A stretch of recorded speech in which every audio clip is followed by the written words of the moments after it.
Welcome back to another episode of The Hard Truth. Thank you so much for watching. I want to send some love over to Canada, the UK, Australia, Scotland, and New Zealand. Okay, those are our hot countries for today. I appreciate you supporting the channel so much. All right, I'm still digging to see how we ended up with Koberger as the suspect, the true reason. All right, and so that's what we're talking about in this episode. And so, why don't you grab a nice cup of coffee, a nice cup of tea, as we do what? Begin our story.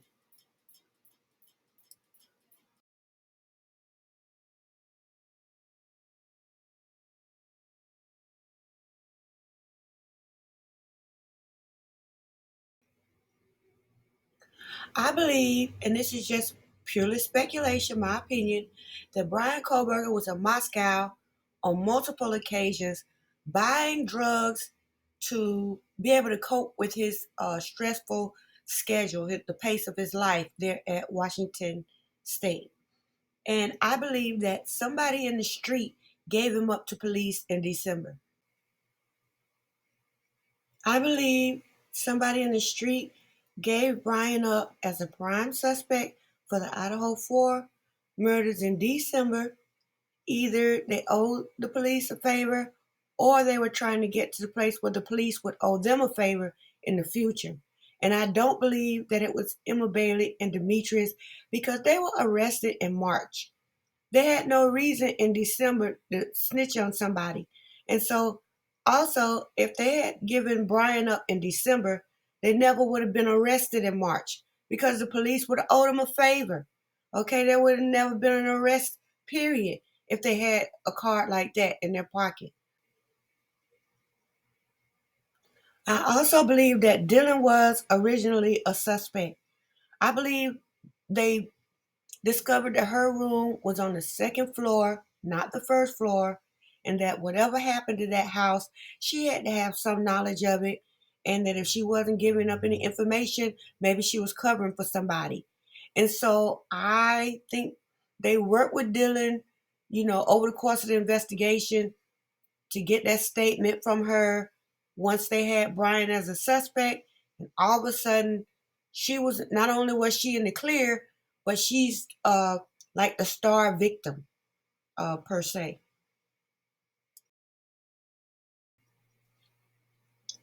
Let's say this theory is correct, and Koberger was in Moscow purchasing narcotics on the street for personal use.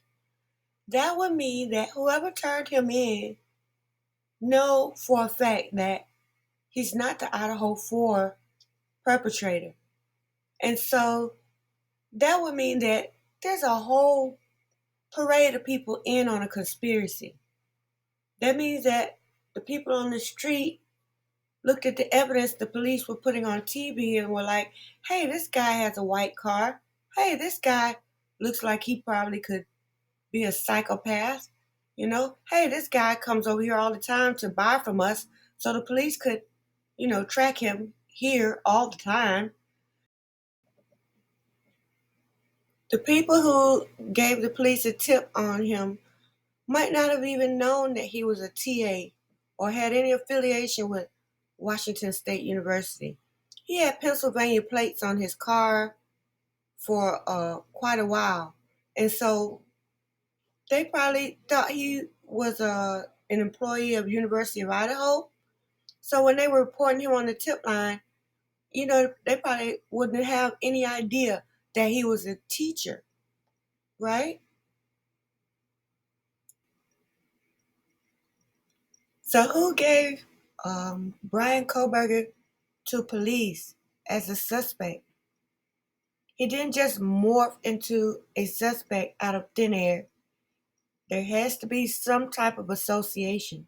And the only link that I have been able to find about this man is his drug habit in the past and what he might be doing here in 2022 or 2023 to where, he came into the street in Moscow, the street community.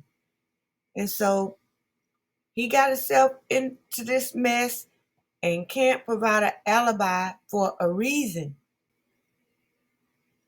So who gave Koberger up? It had to be somebody associated with the drug world. And so I have 3 people on my suspect list. I'm not sure who you have, but we can talk about it. On my list, I have Inan Harsh, Quinn Kelly, and Hunter Johnson. Those are the 3 people on my suspect list as far as knowing what's going on in the street and how Koberger ended up a suspect in Moscow. Those are my suspects.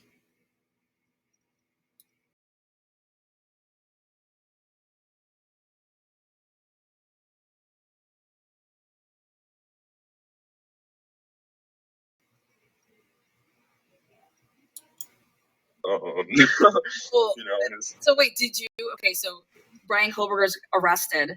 Did you ever see him around the house? Have you ever seen him before? No, but I did remember thinking back. I kind of I think I saw the Elantra that night, and I thought it was kind of strange. But it was just when she asked him about Brian, his whole demeanor changed. No more laughing and leaning in. If he doesn't know Brian, it should be funny too, right? But instead, his eyebrows pop up. And by the way, they're just as bushy as Brian's now. He forgot to trim them up. And he immediately breaks eye contact and avoids looking at the camera while he's talking. He's rubbing his head, which is a self-soothing gesture and body language, and he jumps off of himself to the white Elantra. Remember, BK did this. Forget the black SUV. I saw a white Elantra. I'm supporting the police's narrative that Brian did this. And what's even more disturbing is that he says it doesn't matter if he knows Brian. Listen, this guy is just. It doesn't really matter. You know what I mean? Like got DNA. I don't know what other evidence. They're probably keeping most of the other things, but I feel like here, so I try to just be cautious about it for the most part. why would it not matter if he knew the suspect, the murder suspect, and he lives right next door to the kids who were killed? If he knew Brian, that means Brian could have been coming to his apartment. Okay, and then he goes even further to try to dismiss the importance of whether he knew Brian, which is a huge red flag for me. Okay, just listen. So you haven't been contacted by Brian's attorney or anything to be like, hey, can we talk about that scream? No, I don't think it's relevant in a court of law. You know what I mean? Like I don't see how that would be evidence in a court. You know what I mean?